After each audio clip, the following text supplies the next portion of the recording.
Hello ជំរាបសួរពុកម៉ែបងប្អូន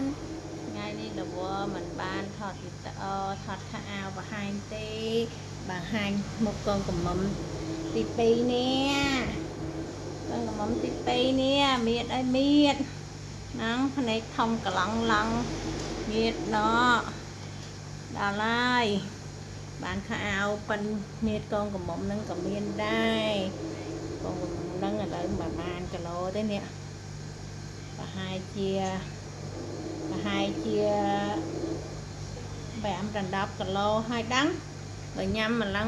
មកមានប៉ុណ្ណាប៉ុណ្ណីហ្នឹងនេះកងកំមុំទី2ណាបានបង្ហាញមុខកងកំមុំទី2អត់ថ្ងៃហ្នឹងអត់បានមានពេលថតខោអាវអីផ្សេងដាក់ឡើងទេរវល់ណាថ្ងៃហ្នឹង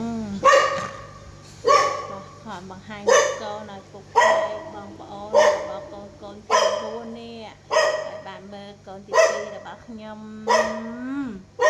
អរគុណពុកម៉ែបងប្អូន